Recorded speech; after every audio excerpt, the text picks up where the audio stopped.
ಬಳ್ಳಾರಿ ಜೈಲು ಸೇರಿ ದರ್ಶನ್ ಇಂದಿಗೆ 20 ದಿನ. ಹೆಂಡತಿ ಸಹೋದರ ಆಪ್ತರು ಬಂದು ದರ್ಶನ್ ಭೇಟಿ ಮಾಡ್ತಿದ್ದಾರೆ. ಆದ್ರೆ ತಾಯಿ ಮೀನಮ್ಮ ಮಾತ್ರ ಮಗನನ್ನ ನೋಡೋದಕ್ಕೆ ಇನ್ನೂ ತನಕ ಬಂದಿಲ್ಲ. ತಾಯಿ ಬರುವಿಕೆಗೆ ಕಾಟೇರ ಕಾಯ್ತಿದ್ದಾನಂತೆ. ಈ ಕುರಿತ ಒಂದು ವರದಿ ಎಲ್ಲಿದೆ ನೋಡಿ.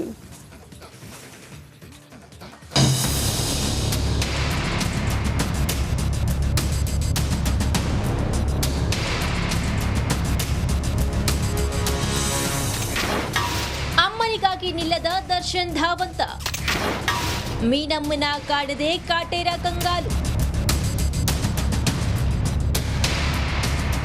ಕೊಲೆ ಪ್ರಕರಣದಲ್ಲಿ ಪರಪ್ಪನ ಅಗ್ರಹಾರದ ಬಳಿಕ ಬಳ್ಳಾರಿ ಜೈಲಿಗೆ ಶಿಫ್ಟ್ ಆಗಿರುವ ನಟ ದರ್ಶನ್ಗೆ ತಾಯಿ ಹಂಬಲ ಹೆಚ್ಚಾಗಿದೆ. ಜೈಲು ಸೇರಿ 1 ತಿಂಗಳ ಬಳಿಕ ಪರಪ್ಪನ ಅಗ್ರಹಾರದ ಸೆಂಟ್ರಲ್ ಜೈಲಿಗೆ ಬಂದ ದರ್ಶನ್ ತಾಯಿ ಮೀನಮ್ಮ ದರ್ಶನ್ ಬಳ್ಳಾರಿಗೆ ಶಿಫ್ಟ್ ಆದ ಬಳಿಕ ಒಮ್ಮೆಯೂ ಭೇಟಿ ನೀಡಿಲ್ಲ. ತಾಯಿ ನೋಡಲು ದರ್ಶನ್ ಧಾವಂತದಿಂದ ಕಾಯ್ತಿದ್ದಾರೆ. ಆದ್ರೆ ಮೀನಮ್ಮ ಮಾತ್ರ ಮಗನ ಕಡೆ ತಿರುಗಿ ನೋಡ್ತಿಲ್ಲ. ಬಳ್ಳಾರಿ ಜೈಲು ಸೇರಿ 20 ದಿನ ಆದ್ರೂ ದರ್ಶನ್ ನೋಡಲು ತಾಯಿ ಮೀನಾ ತೂಗುದಿ ಬಂದಿಲ್ಲ. ಅಮ್ಮನನ್ನ ನೋಡ್ಬೇಕು ಎಂದು ದರ್ಶನ್ ಹಂಬಲಿಸುತ್ತಿದ್ದಾರಂತೆ. ಅಮ್ಮನ ಕನವರಿಕೆಯಲ್ಲೇ ದಿನವನ್ನ ದೂಡ್ತಿದ್ದಾರೆ ಎನ್ನಲಾಗ್ತಿದೆ. ದರ್ಶನ್ ಪತ್ನಿ ವಿಜಯಲಕ್ಷ್ಮಿ 3 ಬಾರಿ ಬಳ್ಳಾರಿ ಜೈಲಿಗೆ ಬಂದು ದರ್ಶನ್ ಅನ್ನ ಭೇಟಿಯಾಗಿದ್ರು. ಸಹೋದರ ದಿನಕರ್ ತೂಗುದೀಪ್ ಕೂಡ 2 ಬಾರಿ ಬಳ್ಳಾರಿ ಜೈಲಿಗೆ ಬಂದಿದ್ರು. ಆದ್ರೆ ದರ್ಶನ್ ತಾಯಿ ಮೀನಾ ತೂಗುದೀಪ್ ಬಳ್ಳಾರಿ ಜೈಲಿಗೆ ಬಂದಿಲ್ಲ. ಪತ್ನಿ ಹಾಗೂ ಸಹೋದರನ ಬಳಿ ತಾಯಿಯ ಬಗ್ಗೆ ದರ್ಶನ್ ವಿಚಾರಿಸಿದ್ರಂತೆ. ನಿನ್ನೆ ಬಂದಾಗಲೂ ಪತ್ನಿ ವಿಜಯಲಕ್ಷ್ಮಿ ಬಳಿ ತಾಯಿ ಬಗ್ಗೆ ವಿಚಾರಿಸಿದ್ದಾರೆ. ತಾಯಿಗೆ ಭಾವುಕ ಪತ್ರ ಬರೆದ ದಾಸ.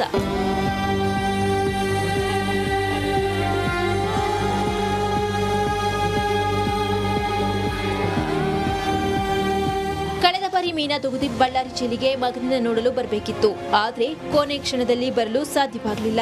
ನಿನ್ನೆಯೂ ಕೂಡ ಜೈಲಿಗೆ ಬರ್ತಾರೆ ಎನ್ನಲಾಗಿತ್ತು. ನಿನ್ನೆಯೂ ಮೀನಾ ಬಂದಿಲ್ಲ. ಇದೀಗ ಅಮ್ಮನನ್ನ ಕಾಣುವ ದರ್ಶನ್ ಬೇಕೆ ಮತ್ತಷ್ಟು ಹೆಚ್ಚಾಗಿದೆ. ಮುಂದಿನ ಬಾರಿಗೆ ಬರುವಾಗ ಅಮ್ಮನನ್ನು ಕೂಡ ಕರೆದುಕೊಂಡು ಬರುವಂತೆ ಪತ್ನಿ ವಿಜಯಲಕ್ಷ್ಮಿಗೆ ನಟ ದರ್ಶನ್ ಸೂಚಿಸಿದ್ದಾರೆ ಎನ್ನಲಾಗ್ತಿದೆ.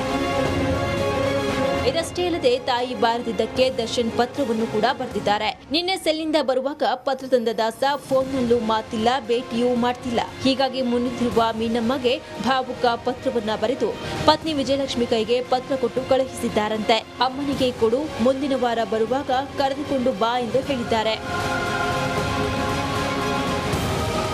ಬಳ್ಳಾರಿಯಿಂದ ರೇಣುಕಾ ರುದ್ಯ, ರಿಪಬ್ಲಿಕ್ ಕನ್ನಡ.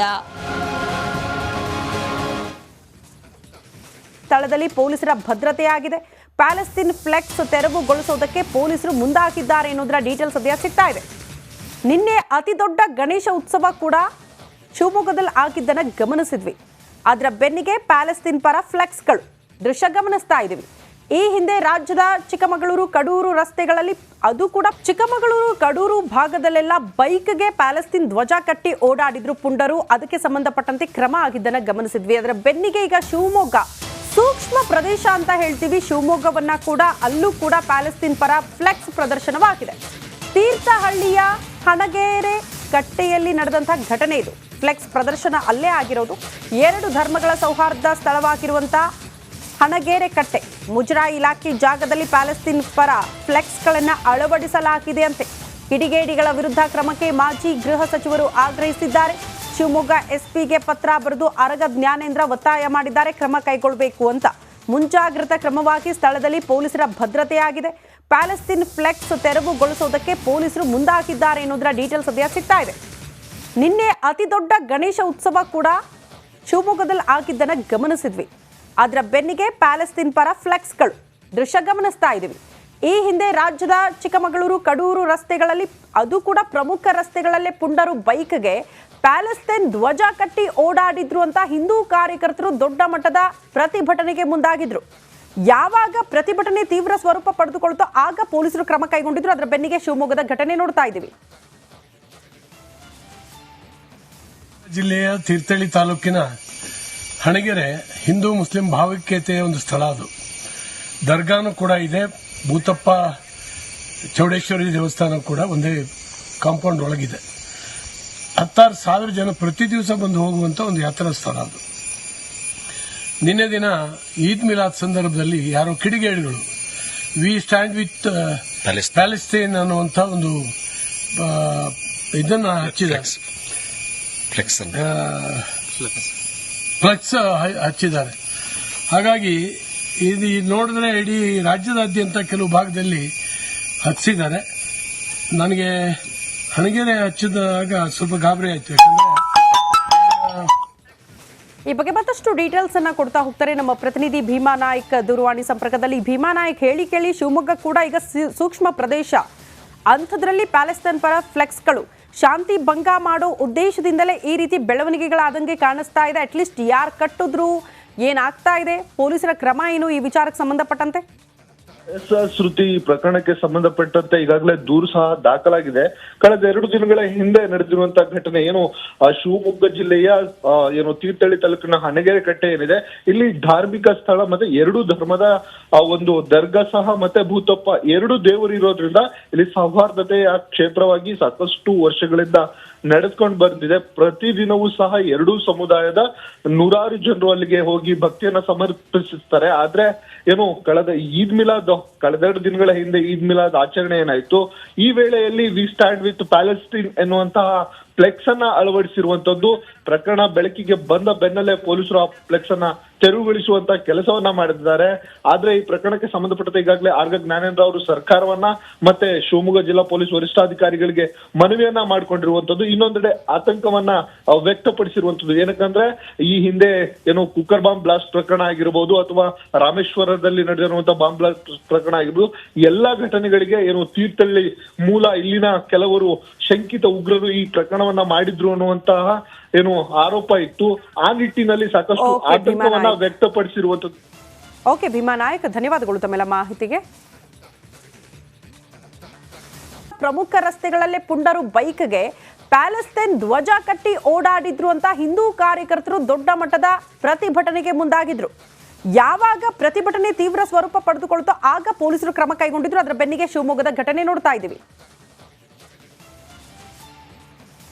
ಜಿಲ್ಲೆಯ ತೀರ್ಥಹಳ್ಳಿ ತಾಲೂಕಿನ ಹಣಗೆರೆ ಹಿಂದೂ ಮುಸ್ಲಿಂ ಭಾವೈಕ್ಯತೆಯ ಒಂದು ಸ್ಥಳ. ಅದು ದರ್ಗಾನು ಕೂಡ ಇದೆ, ಭೂತಪ್ಪ ಚೌಡೇಶ್ವರಿ ದೇವಸ್ಥಾನ ಕೂಡ ಒಂದೇ ಕಾಂಪೌಂಡ್ ಒಳಗಿದೆ. 16,000 ಜನ ಪ್ರತಿ ದಿವಸ ಬಂದು ಹೋಗುವಂತ ಒಂದು ಯಾತ್ರಾ ಸ್ಥಳ ಅದು. ನಿನ್ನೆ ದಿನ ಈದ್ ಮಿಲಾದ್ ಸಂದರ್ಭದಲ್ಲಿ ಯಾರೋ ಕಿಡಿಗೇಡಿಗಳು ವಿ ಸ್ಟ್ಯಾಂಡ್ ವಿತ್ ಪ್ಯಾಲೆಸ್ತೈನ್ ಅನ್ನುವಂತ ಒಂದು ಇದನ್ನ ಹಚ್ಚಿದ್ದಾರೆ, ಫ್ಲೆಕ್ಸ್ ಹಚ್ಚಿದ್ದಾರೆ. ಹಾಗಾಗಿ ಇದು ನೋಡಿದ್ರೆ ಇಡೀ ರಾಜ್ಯದಾದ್ಯಂತ ಕೆಲವು ಭಾಗದಲ್ಲಿ ಹಚ್ಚಿದ್ದಾರೆ. ನನಗೆ ಹಣಗೆರೆ ಹಚ್ಚಿದಾಗ ಸ್ವಲ್ಪ ಗಾಬರಿ ಆಯ್ತು. ಯಾಕಂದ್ರೆ ಈ ಬಗ್ಗೆ ಮತ್ತಷ್ಟು ಡೀಟೇಲ್ಸ್ ಅನ್ನ ಕೊಡ್ತಾ ಹೋಗ್ತಾರೆ ನಮ್ಮ ಪ್ರತಿನಿಧಿ ಭೀಮಾ ನಾಯ್ಕ್ ದೂರವಾಣಿ ಸಂಪರ್ಕದಲ್ಲಿ. ಭೀಮಾ ನಾಯ್ಕ್, ಹೇಳಿ ಕೇಳಿ ಶಿವಮೊಗ್ಗ ಕೂಡ ಈಗ ಸೂಕ್ಷ್ಮ ಪ್ರದೇಶ, ಅಂಥದ್ರಲ್ಲಿ ಪ್ಯಾಲೆಸ್ತೈನ್ ಪರ ಫ್ಲೆಕ್ಸ್ಗಳು ಶಾಂತಿ ಭಂಗ ಮಾಡೋ ಉದ್ದೇಶದಿಂದಲೇ ಈ ರೀತಿ ಬೆಳವಣಿಗೆಗಳಾದಂಗೆ ಕಾಣಿಸ್ತಾ ಇದೆ. ಅಟ್ಲೀಸ್ಟ್ ಯಾರು ಕಟ್ಟಿದ್ರು, ಏನಾಗ್ತಾ ಇದೆ, ಪೊಲೀಸರ ಕ್ರಮ ಏನು ಈ ವಿಚಾರಕ್ಕೆ ಸಂಬಂಧಪಟ್ಟಂತೆ? ಶ್ರುತಿ, ಈ ಪ್ರಕರಣಕ್ಕೆ ಸಂಬಂಧಪಟ್ಟಂತೆ ಈಗಾಗಲೇ ದೂರು ಸಹ ದಾಖಲಾಗಿದೆ. ಕಳೆದ 2 ದಿನಗಳ ಹಿಂದೆ ನಡೆದಿರುವಂತಹ ಘಟನೆ ಏನು ಶಿವಮೊಗ್ಗ ಜಿಲ್ಲೆಯ ತೀರ್ಥಹಳ್ಳಿ ತಾಲೂಕಿನ ಹಣಗೆರೆ ಕಟ್ಟೆ ಏನಿದೆ, ಇಲ್ಲಿ ಧಾರ್ಮಿಕ ಸ್ಥಳ ಮತ್ತೆ 2 ಧರ್ಮದ ಒಂದು ದರ್ಗಾ ಸಹ ಮತ್ತೆ ಭೂತಪ್ಪ 2 ದೇವರು ಇರೋದ್ರಿಂದ ಇಲ್ಲಿ ಸೌಹಾರ್ದತೆಯ ಕ್ಷೇತ್ರವಾಗಿ ಸಾಕಷ್ಟು ವರ್ಷಗಳಿಂದ ನಡೆದುಕೊಂಡು ಬಂದಿದೆ. ಪ್ರತಿದಿನವೂ ಸಹ 2 ಸಮುದಾಯದ 100 ಜನರು ಅಲ್ಲಿಗೆ ಹೋಗಿ ಭಕ್ತಿಯನ್ನ ಸಮರ್ಪಿಸುತ್ತಾರೆ. ಆದ್ರೆ ಕಳೆದ ಈದ್ ಮಿಲಾದ್, ಕಳೆದ 2 ದಿನಗಳ ಹಿಂದೆ ಈದ್ ಮಿಲಾದ್ ಆಚರಣೆ ಏನಾಯ್ತು, ಈ ವೇಳೆಯಲ್ಲಿ ವಿ ಸ್ಟ್ಯಾಂಡ್ ವಿತ್ ಪ್ಯಾಲೆಸ್ಟೈನ್ ಎನ್ನುವಂತಹ ಫ್ಲೆಕ್ಸ್ ಅನ್ನ ಅಳವಡಿಸಿರುವಂತದ್ದು ಪ್ರಕರಣ ಬೆಳಕಿಗೆ ಬಂದ ಬೆನ್ನಲ್ಲೇ ಪೊಲೀಸರು ಆ ಫ್ಲೆಕ್ಸ್ ಅನ್ನ ತೆರವುಗೊಳಿಸುವಂತ ಕೆಲಸವನ್ನ ಮಾಡಿದ್ದಾರೆ. ಆದ್ರೆ ಈ ಪ್ರಕರಣಕ್ಕೆ ಸಂಬಂಧಪಟ್ಟಂತೆ ಈಗಾಗಲೇ ಆರ್ಗ ಜ್ಞಾನೇಂದ್ರ ಅವರು ಸರ್ಕಾರವನ್ನ ಮತ್ತೆ ಶಿವಮೊಗ್ಗ ಜಿಲ್ಲಾ ಪೊಲೀಸ್ ವರಿಷ್ಠಾಧಿಕಾರಿಗಳಿಗೆ ಮನವಿಯನ್ನ ಮಾಡ್ಕೊಂಡಿರುವಂತದ್ದು. ಇನ್ನೊಂದೆಡೆ ಆತಂಕವನ್ನ ವ್ಯಕ್ತಪಡಿಸಿರುವಂತದ್ದು. ಏನಕ್ಕಂದ್ರೆ ಈ ಹಿಂದೆ ಕುಕ್ಕರ್ ಬಾಂಬ್ ಬ್ಲಾಸ್ಟ್ ಪ್ರಕರಣ ಆಗಿರ್ಬೋದು ಅಥವಾ ರಾಮೇಶ್ವರದಲ್ಲಿ ನಡೆದಿರುವಂತಹ ಬಾಂಬ್ ಬ್ಲಾಸ್ಟ್ ಪ್ರಕರಣ ಆಗಿರ್ಬೋದು, ಎಲ್ಲಾ ಘಟನೆಗಳಿಗೆ ತೀರ್ಥಹಳ್ಳಿ ಮೂಲ ಇಲ್ಲಿನ ಕೆಲವರು ಶಂಕಿತ ಉಗ್ರರು ಈ ಪ್ರಕರಣವನ್ನ ಮಾಡಿದ್ರು ಅನ್ನುವಂತಹ ಆರೋಪ ಇತ್ತು. ಆ ನಿಟ್ಟಿನಲ್ಲಿ ಸಾಕಷ್ಟು ಆತಂಕವನ್ನ ವ್ಯಕ್ತಪಡಿಸಿರುವಂತದ್ದು. ಓಕೆ ಭೀಮಾ ನಾಯ್ಕ್, ಧನ್ಯವಾದಗಳು ತಮ್ಮೆಲ್ಲ ಮಾಹಿತಿಗೆ. ಸಚಿವ ಚಲುವರಾಯ ಸ್ವಾಮಿಯವರ ರಾಜೀನಾಮೆಗೆ ಆಗ್ರಹ ಹೆಚ್ಚಾಗ್ತಾ ಇದೆ. ನಾಗಮಂಗಲದ ಮಾಜಿ ಶಾಸಕ ಸುರೇಶ್ ಗೌಡ್ರು ಕೂಡ ಆಗ್ರಹಿಸಿದ್ದಾರೆ. ಗಣೇಶ ವಿಸರ್ಜನೆಯ ವೇಳೆ ಕೋಮು ಗಲಭೆ ಆಗಿದೆ. ಚಲುವರಾಯ ಸ್ವಾಮಿ ಸಚಿವರಾಗೋದಕ್ಕೆ ಅನ್ಫಿಟ್, ಅಮಾಯಕರನ್ನ ಬಂಧಿಸುತ್ತಿದ್ದೇವೆ ಅಂತ ಒಪ್ಕೊಂಡಿದ್ದಾರೆ ಸಚಿವರು. ಒಪ್ಕೊಂಡ್ರೆ ಸರ್ಕಾರವೇ ಒಪ್ಪಿಕೊಂಡಂತೆ.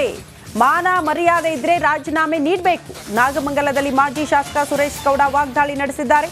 ಸಚಿವ ಚಲುವರಾಯ ಸ್ವಾಮಿ ಮಂಡ್ಯ ಜಿಲ್ಲೆಯ ಉಸ್ತುವಾರಿ ಕೂಡ ಹೌದು, ನಾಗಮಂಗಲ ಅವರ ಸ್ವಕ್ಷೇತ್ರ ಕೂಡ ಹೌದು. ಹಾಗಾಗಿ ಅಲ್ಲಿ ಗಲಭೆಗೆ ಅವರೇ ಕಾರಣ, ಒಂದು ರೀತಿ ಅವರೇ ಪ್ರಚೋದನೆ ಕೊಟ್ಟಂಗೆ ಕಾಣಿಸ್ತಾ ಇದೆ ಅಂತ ಮಾಜಿ ಶಾಸಕರು ಗಂಭೀರ ಆರೋಪ ಮಾಡ್ತಿದ್ದಾರೆ. ಅಮಾಯಕರು ಅಂತ ಗೊತ್ತಿದ ಮೇಲೆ ಸರ್ಕಾರ ಏನು ಮಾಡ್ತೈತಂತ್ರಿ? ಮಾನ ಮರ್ಯಾದಿಲ್ವಾ ಅವ್ರಿಗೆ? ಅಮಾಯಕರು ಅಂತ ಗೊತ್ತಿದ ಮೇಲೆ ಜೈಲಲ್ಲಿ ಹಾಕಿದ್ದಾರೆ ಅವರು. ಅಮಾಯಕರು ಅಂತ ಗೊತ್ತಿದ್ದು ಜೈಲಿಗೆ ಹಾಕಿದ್ದಾರೆ. ಹಂಗಾದ್ರೆ ಇವರು ಒಪ್ಕೊಂಡ್ಮೇಲೆ ಇನ್ನೇನೈತೆ? ಫೇಲ್ಯೂರ್ ಅಲ್ವಾ? ಅವರ ಮುಂದಿನ ಜೀವನದಲ್ಲಿ ಭವಿಷ್ಯದಲ್ಲಿ ಏನೇನು ತೊಂದರೆಗಳಾಗ್ತವೆ ಯುವಕರ ಭವಿಷ್ಯದಲ್ಲಿ ಅಂತ ಕನಿಷ್ಠ ಜ್ಞಾನ ಬೇಡವಾ? ಅಮಾಯಕರು ಹಾಕ್ಬಿಟ್ಟಿದ್ದೀವಿ ಅಂತ ಇವರೇ ಒಪ್ಕೊಳ್ಳೋದಾದರೆ, ನಾವು ಅವತ್ತಿಂದ ಹೇಳ್ತಾ ಇದ್ದೀವಿ ಅಮಾಯಕರನ್ನ ಯಾಕೆ ಅರೆಸ್ಟ್ ಮಾಡ್ತೀರಿ, ಯಾಕೆ ಜೈಲಿಗೆ ಕಳಿಸ್ತೀರಿ ಅಂತ. ಅವರೇ ಒಬ್ಬ ಮಂತ್ರಿನ ಒಪ್ಕೊಂಡಾದಮೇಲೆ ಇನ್ನು ನಾವೇನು ಹೇಳಬೇಕು? ಅಲ್ಲಿ ಸರ್ಕಾರ ಯಾವ ರೀತಿ ಏನು ನಡೆಸ್ಕೊಳ್ತದೆ ಅಂತಕ್ಕಂಥ ಅರ್ಥ ಮಾಡ್ಕೋಬೇಕಾಗ್ತದೆ. ಅಂದರೆ ಯಾರೋ ಏನೋ ಮಾಡೋದಕ್ಕೆ ನನಗೆ ನಂಬರ್ ಬೇಕು ಅಂತ ಯಾರು ಇನ್ನೋಸೆಂಟ್ಗಳನ್ನ ತೊಗೊಂಡೋಗಿ ಜೈಲಿಗೆ ಹಾಕ್ಬಿಡೋದಾ? Is unfit to be a minister or in charge of any district. ಮಾತಾಡಿದ್ರೆ ರಾಜಕಾರಣ ಮಾತಾಡೋದು ಅಂತ ಹೇಳ್ತಾರೆ. ಸರ್ಕಾರವೇ ಒಬ್ಬ ಮಂತ್ರಿ ಒಪ್ಕೊಂಡಂದ್ರೆ ಸರ್ಕಾರ ಒಪ್ಕೊಂಡಂಗೆ, ಹೌದು ಇನ್ನೋಸೆಂಟ್ ಪೀಪಲ್ನ ಹಾಕಿದ್ದೀವಿ ಜೈಲಿಗೆ. ಏನು ಅರ್ಥ ಇದೆಲ್ಲ? ಅಮಾಯಕರು